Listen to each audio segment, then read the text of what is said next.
Olá você, cá para nós está de volta trazendo hoje o time fixo, né? Time fixo desse programa que já é um sucesso aí na rede e a gente tá aqui com o Josival Pereira e ela, né? Que voltou à cena, Fernandinha Albuquerque, depois de férias maravilhosas em Fernando de Noronha.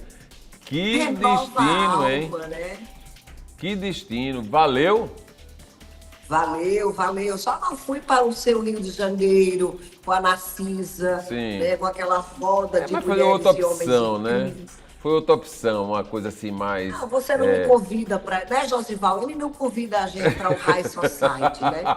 Pois Você é. não provoque quem está Olha, quieto. E pro Rio de Janeiro, para ir aquelas visitas pé no chão. Tava com e tal, saudade eu já de fui, você. eu já temos fui. Eu muitas quero coisas para a gente conversar, né, meninos? essas- Dá para nós. Eu acho que Fernando Noronha está rendendo, né? Viu? Mas eu não vou entrar nessa seara aí, não, mas, porque. viu, Fernanda? Cá para nós, bom dia, boa tarde, boa noite. Cá para nós, visita pé no chão a gente já faz no Rio de Janeiro. Então, agora aquela visita para desfilar nos salões do Copacabana Palace e de outros grandes palácios lá, essa cá para nós, não é para nós não. É para todo mundo. São lugares democráticos. Era no Palácio Guanabara, que é o Palácio do Povo, estava lá com a Defensoria Pública. O Copacabana Palace, que é um patrimônio. Toda vez que eu vou ao Copacabana Palace, eu venho e trago na minha cabeça o grande patrimônio cultural, turístico da Paraíba, que está fechado, continua fechado, que é o Hotel Tambaú, né? E que a gente precisa se preocupar, precisa debater para saber por que as coisas são tão demoradas. Mas esse é assunto que não é o de hoje, porque o de hoje a gente vai conversar aqui agora sobre um momento que a Procuradoria-Geral da União, é isso, Fernanda? Que o assunto Isso, da República, né? da República, PGR, trouxe à tona de uma prática que o Poder Legislativo na Paraíba vem seguindo desde a época de, se eu não me engano, do deputado Rômulo Gouveia, que ao chegar à Assembleia Legislativa antecipou, né, pela grande amplitude, né, de prestígio político de então, para ser eleito presidente, mas já garantindo a reeleição 2 anos depois. Então, isso foi uma prática que os sucessores foram realizando. Veio Rômulo, depois veio Tarcísio Marcelo, se eu não me engano, depois de Tarcísio Marcelo, Adriano Galdino, e parece que em 12, 20, quase 20 anos, 3 presidentes de Assembleia se revezando aí, seguindo essa trajetória de reeleição antecipada. E aí o assunto veio agora à cena, né? A Procuradoria-Geral da República começou a questionar. E aí a palavra é com você, viu, Fernanda? Isso não é um assunto que nasceu em João Pessoa. Semana passada, essa discussão já começou lá em Pernambuco. Então, a gente sabia que ia reverberar aqui na Paraíba, porque também tem essa prática, né, da eleição antecipada. Então, a Procuradoria-Geral da República entra, então, movimentando o Supremo Tribunal com essa ADIM, que é uma ação de inconstitucionalidade. Eles alegam, e aí nosso especialista, também advogado, especialista em política, Josival Pereira, pode entrar um pouco mais nesse assunto para dizer que eles questionam essa questão. 2 anos de antecedência. Nós tivemos aqui na Paraíba 4 deputados candidatos a prefeitos, mas eles já votaram para o presidente de 2025, 2026, para esse biênio. Caso esses deputados estivessem sido eleitos, essa eleição não seria, os novos aceitariam? Então, essa discussão, Josival, tem mexido com o presidente da Assembleia, que já quer ser governador, agora ele tem outra preocupação, né, Josival? Fernando, esse assunto é muito interessante, Gerardo, interessante, porque essa história de manobras que os políticos estão fazendo para se manter no poder, eles começam a ser questionados de um jeito, mas eles sempre encontram uma fórmula de jogar. Essa manobra da Assembleia foi maior do que isso, não foi só da antecipação não, veja bem. Uma decisão do Supremo Tribunal Federal lá atrás, quando Rodrigo Maia era ainda no governo Bolsonaro, presidente da Assembleia, o Supremo Tribunal Federal... Presidente da Câmara dos Deputados. Presidente da Câmara dos Deputados. O Supremo Tribunal Federal decidiu que você só podia ter uma reeleição e dentro do mesmo mandato, tá certo? como é que eles faziam? Os deputados federais e os deputados estaduais copiaram. Não, eu tenho uma reeleição, eu ocupo 2 anos, uma reeleição dentro do próprio mandato da legislatura, mas no outro eu já participei de outra eleição, começa outra legislatura, eu posso de novo. Aí você ficava 3 vezes no mandato. Então isso acabou lá em Brasília, Mas aqui, por exemplo, no caso de Adriano Galdino, ele ainda está usando isso. Ele teve 2 mandatos numa legislatura e está tendo 2 mandatos na outra legislatura. Ou seja, 4 vezes. 4 vezes. Como é que ele fez isso? Como é que eles fizeram isso? De repente, quando o Supremo Tribunal Federal decidiu isso, eles apresentaram, o Supremo mandou que as assembleias regulamentassem isso na Constituição estadual. Aí eles apresentaram uma emenda na Constituição dizendo que isso só vai valer para a próxima legislatura. Isso. Certo? Então adiantaram. Aí Adriano Galdino pôde fazer isso, né? Estava na próxima legislatura. E teve essa manobra da antecipação que realmente a Fernanda disse, foi uma invenção da Paraíba. O que o Paulo Gonet, Procurador-Geral da República, entendeu é que isso fere a Constituição, porque retira um dos princípios da democracia, que é a perspectiva. A democracia oferece sempre de alternância de poder. Do poder. Não é a perspectiva. Este princípio tem que estar colocado. Porque o povo pode até dizer, ou os eleitores podem dizer, não, fica, mas tem que oferecer a perspectiva de alternância de poder, senão não é democracia. Isso. Tá certo? Então, no caso aqui, retira esta perspectiva de poder. Só que Paulo Gonet foi para lá, claro que ninguém sabe exatamente o que é que o Supremo vai decidir. Adriano Galdino aqui e a Assembleia estão acreditando numa outra história, que aí é o Supremo que é leniente com isso, que é a modulação, Gerardo sabe disso, de punições, tá? Aí o que é que o Supremo decidiu, acho que no caso de Amazonas, do Amazonas, decidiu o seguinte, olha, não, isso é ilegal, isso não pode, é inconstitucional. Só que vamos modular essa aplicação daqui para frente. Isso. Daqui para trás, deixa, tá? Deixa. Então, Adriano Galdino está acreditando agora, nessa modulação. Veja que país a gente está, porque para algumas coisas pode voltar atrás, para outras só está aqui para frente. E aí essa flexibilidade não é uma coisa de justiça, Cada vez que cria essa abertura, Gerardo, é um desrespeito à legislação. Isso. E cada vez que você faz isso, a lei é que vai sendo rasgada, a lei é que vai perdendo a força. E você veja que o respingo chega hoje à Câmara Municipal, já se fala nisso com o presidente Dinho Dauli. Dinho é a reeleição. É a reeleição. É a terceira reeleição que aparentemente, pela decisão do Supremo Tribunal Federal, não podia. Mas muito provavelmente eles apresentaram lá no regimento interno da Câmara, votaram na terça-feira, votaram na quinta-feira da semana passada, eles mudaram, então provavelmente eles tenham acrescentado um item que a Assembleia acrescentou aqui no regimento interno, dizendo, olha, isso aqui vai valer daqui para frente, tá certo? Tá entendendo? Olha, é uma coisa louca, né? É uma coisa louca que realmente num país onde se cobra muito de todos para poder a gente botar, quer dizer, as rédeas, né? E as coisas seguirem, mas não, isso aí pode, é igual uma pessoa que fazia regime alimentar que eu estou falando, dieta, né? Uma amiga nossa, uma senhora já, aí ela dizia, na dieta de Gerardo pode comer isso aqui, é bom, né? Aí come. Aí disse, mas na de fulano pode comer aquilo. Aí ia comendo de tudo, porque em cada dieta tem um poder, né? Esse princípio da quebra da lei, você veja onde é que vai, é grave, está em tudo quanto é. Você vê a proposta, a história dos prédios, a discussão dos edifícios que passaram da lei do gabarito na Orla Marítima.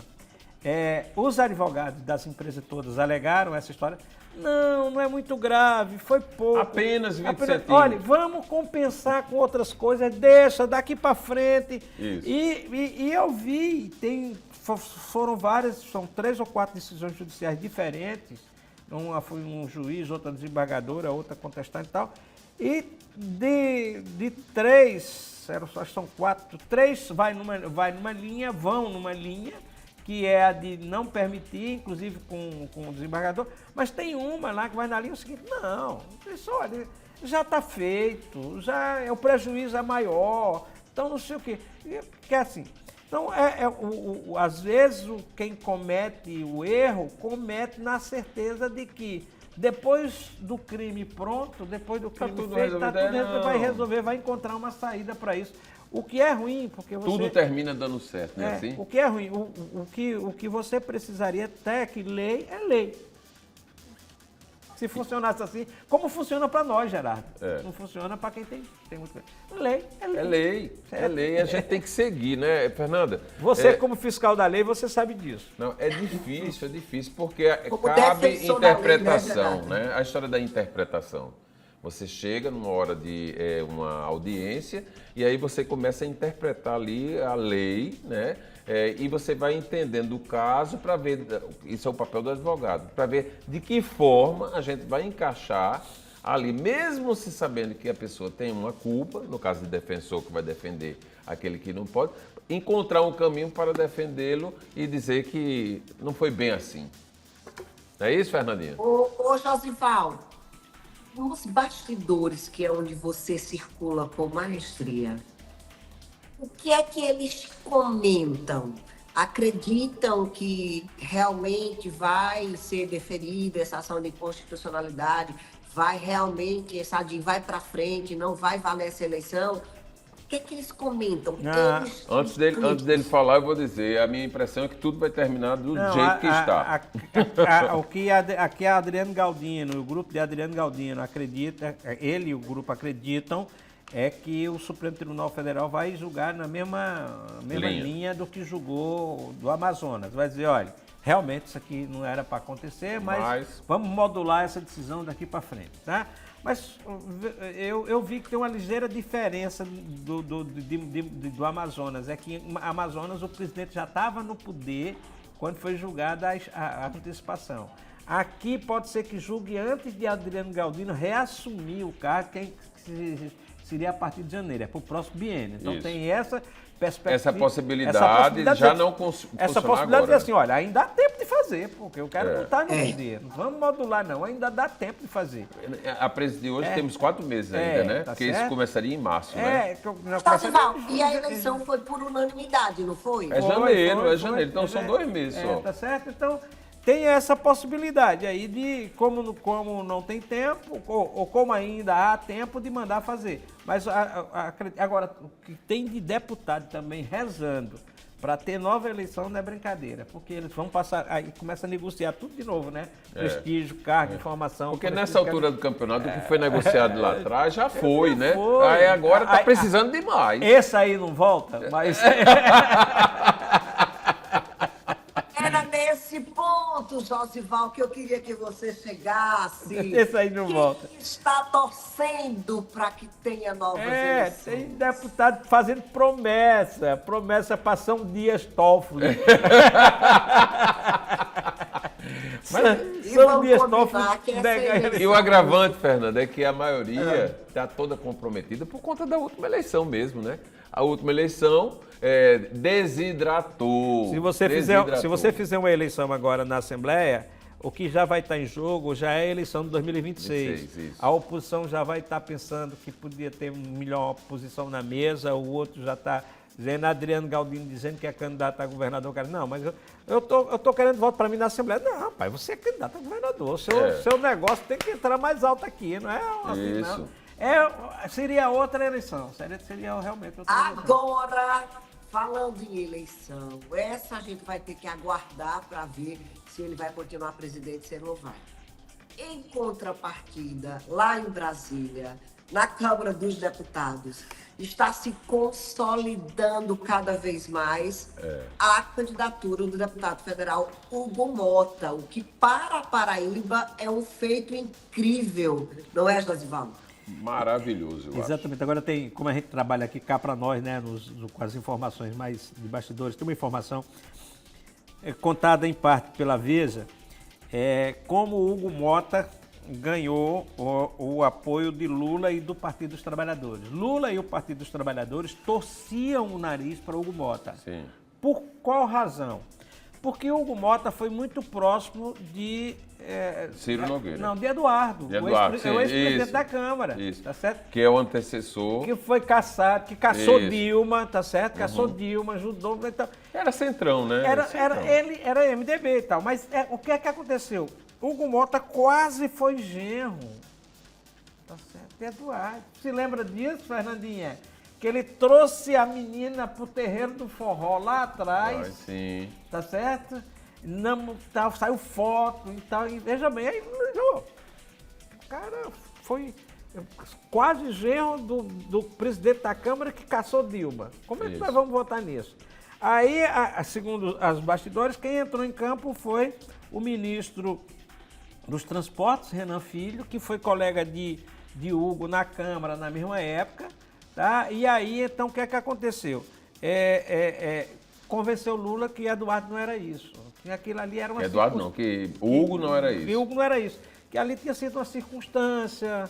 Ele até casou com outra pessoa. Casou com outra pessoa, convenceu o MDB também. Isso. Convenceu os barbalhos, Isso, lá do Pará. ministro lá do Pará, que não era assim e tal. Então, a verdade é que Hugo entrou de mansinho no Palácio. Eu assisti um comentário numa emissora de televisão fechada e dizendo da desenvoltura, de como o Hugo é desenvolto para conversar com todas as frentes que precisam, né? E que precisava ainda, porque o negócio ainda não aconteceu e em política tudo é muito rápido, tá tudo certo. Eu estou achando que a preço de hoje, se fosse feita a eleição hoje, o Hugo estava eleito.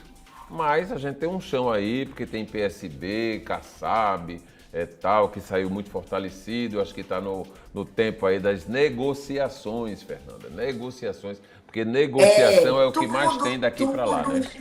Tudo está envolvido naquele palanque ali, aquelas cadeiras.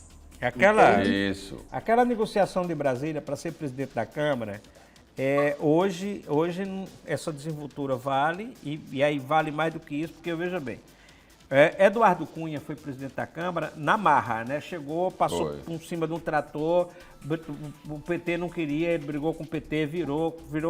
Aí tinha uma conjuntura favorável à cassação de Dilma, ele foi lá, vingou-se, enfim. Aí perdeu o poder, foi para lá. Arthur Lira, ele também é meio, vamos dizer assim, pitbull na história do que faz. Só que ele realmente tem construído consensos na Câmara. Ele tem, com a esperteza enorme, ele tem construído consensos. Ele vê esse momento. Qual foi a grande jogada dele? A grande jogada dele foram as emendas. Cresceu o volume de emendas e os deputados todos ficaram felizes com isso. Tá? Felizes temporariamente. Mas ele tem um problema, ele não conseguiu resolver os atritos muito fortes entre petistas, lulistas, essas coisas assim, veio por outra história. Porque ele sempre bota a opinião dele para valer. O que é que eu já ouvi o líder do PT dizer isso, ouvi o pessoal do Bolsonaro dizer isso. O que seria importante em Hugo Mota? Que ele vai suavizar isso. Ele não é do estilo pitbull. Isso. Ele vai tentar fazer com que essa disputa acalme, porque o pessoal está querendo se preocupar em outra coisa. Agora, para isso também ele vai precisar de emendas. As emendas precisam ser no mesmo patamar, senão não distribui. Agora estão cortando outras coisas. O PT, por exemplo, pediu isso, mas pediu uma vaga no Tribunal de Contas da União. Bolsonaro nomeou 2 pessoas para o Tribunal de Contas da União, deu uma guinada ali, tá certo? E o PT quer uma vaga, provavelmente para Gleisi Hoffmann, um prêmio pela história. A colheita.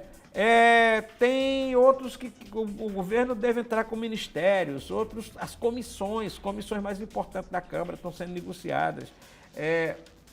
Enfim, Arthur Lira faz o estilo pitbull e ele faz o estilo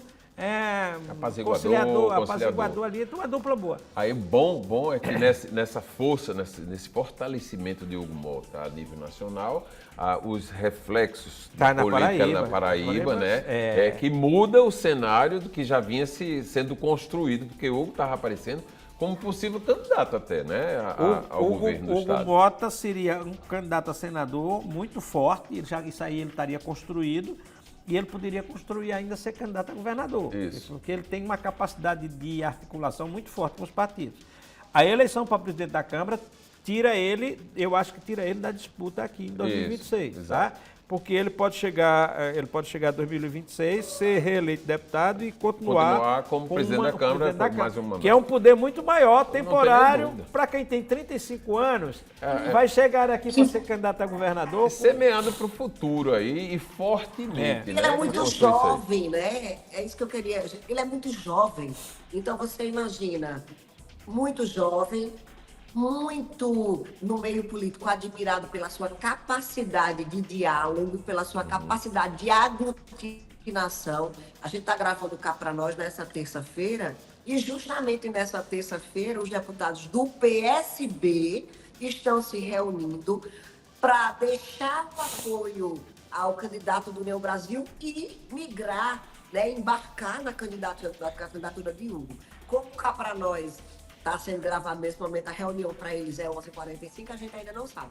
Mas tem uma grande tendência disso acontecer. Então a gente vai ter Hugo Mota muito maior no cenário nacional.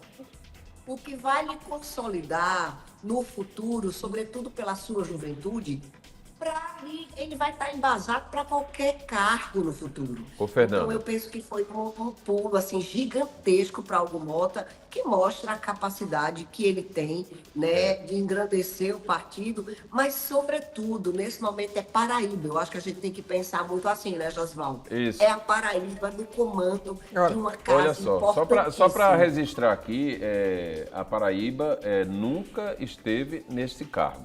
Ela teve como primeiro secretário da Câmara, teve como presidente do Congresso, que era presidente do Senado, que foi Humberto Lucena, várias vezes, 2 vezes, se eu não me engano. Teve como vice-presidente do Senado, tem atualmente vice-presidente do Senado. Tem assim, Efraim assumiu, era vice-presidente e Efraim assumiu há alguns meses, tá certo, quando estava deixando o cargo de deputado federal. Isso. Houve um afastamento. Foi quem deu posse a Lula, parece. Foi, exatamente. Então Efraim assumiu há alguns meses, eu acho provisoriamente. 3, 4 né? meses. E não é realmente, provisoriamente. E a última vez que um paraibano cumpriu um mandato de 2 anos foi em 1847. Repara só. 1847, por aí assim. Então, na época do Império não ainda. tem mesmo. Não tem. Ele vai ser da República mesmo, o nome. Então, é algo assim, alvissareiro para Paraíba, Agora, que ninguém esperava que de repente acontecesse agora isso. A gente diz assim, é um rapaz novo, é muito novo, tá? Eu até lembro que na época que ele foi para ser candidato a deputado federal, eu lembro que numa conversa que estava numa roda, eu estava numa roda, estava Chica Mota, a avó desejando, ele estava. E se falava assim, ele era estudante de medicina. Sim. Na época. Como é? Mas não é melhor terminar o curso de medicina para depois se candidatar ou se candidatar? E não. Ele se elegeu deputado federal com 21 anos, não foi terminar o curso de medicina já deputado em Brasília. Isso. Terminou o curso de medicina em Brasília, porque interrompeu aqui para ser candidato, enfim. Mas ele traz uma bagagem muito grande, tá? Ele traz uma bagagem. O avô, que é o Edivaldo Mota, foi secretário de Patos, foi deputado estadual, deputado federal, 2 mandatos. Homem de voz, viu? Deputado federal, 2 mandatos. Chica Mota já está no 6º ou 7º mandato de deputado federal. O pai... Estadual. O pai já foi prefeito, vai para o 4º mandato de prefeito e já foi deputado estadual. E na família, a família Mota não, mas a família Vanderlei, que é de Nabô, os para trás, lá em Patos, já exerceram cargo muitas vezes. Então quando ele chegou aqui com 21 anos, ele já chegou num patamar muito superior, ele chegou com história. Isso. Chegou com história. Com a política no sangue mesmo, né? E aí a gente tem que reconhecer que há um entendimento de quem tem uma cultura para esse assunto que vem de todos os lados, todos os dias desde que nasceu. Eu não tenho dúvida que se não houver nenhum atropelo nesses cargos que ele vai colocar, em pouco tempo, ele, com mais novo desses aí, mas ele vai ser um dos maiores líderes políticos do estado da Paraíba. Eu já conheço, por exemplo... Antes mesmo dessa condição de presidente da Câmara, já se enxergava isso, A né? eleição, já se enxergava isso. A eleição de 2026, quando está todo mundo discutindo essas histórias todas, eu conheço alguém de bastidores do Republicano, e o Republicano já tem o plano de participação nas eleições de 2026 parlamentares. Sim. O Republicano fez um plano para eleger 3 deputados federais. o próximo plano é para eleger 6. Seis. Metade da Câmara. A gente tem que encerrar, porque metade tá aqui, da Câmara. Massacrando. Então, elegeu 8 deputados estaduais. O próximo plano é para eleger de 12 a 14. Então, ele já está tudo anotado. E com o planejamento vai conseguir. E nessa posição aí, Fernandinha, adorei você ter retornado, viu? Aí com o rosto bem suave, tá bonita, sorriso mais amplo. Não tem nada aí, ó. Não tem nada de expressão que se possa dizer que você está tensa. Muito pelo contrário, tá ótima. Seja bem-vinda, viu? Josival? Sempre uma alegria dividir esse espaço com vocês. Só para encerrar a história de Hugo Mota por hoje, eu e Gerardo, nós tivemos a possibilidade de encontrar com o deputado no camarote da TV Tambaú em Bananeiras, e ele gentilmente nos cedeu entrevista. Quando terminou aquela conversa de cá para nós, eu e Gerardo conversando com ele, eu disse assim, esse menino, Gerardo, esse menino vai tão longe, eu só não imaginava que aquela minha fala, em outubro, nós estaremos possivelmente diante do futuro presidente da Câmara dos Deputados. De junho para outubro tivesse acontecido esse momento tão especial. Josival, obrigado. Um abraço para todos. Para todos, e a gente está encerrando mais um Cá Pra Nós. Voltamos na semana que vem com muitos assuntos, com Fernanda, com Josival e, é claro, com a sua companhia. Muito obrigado, hein? Até lá.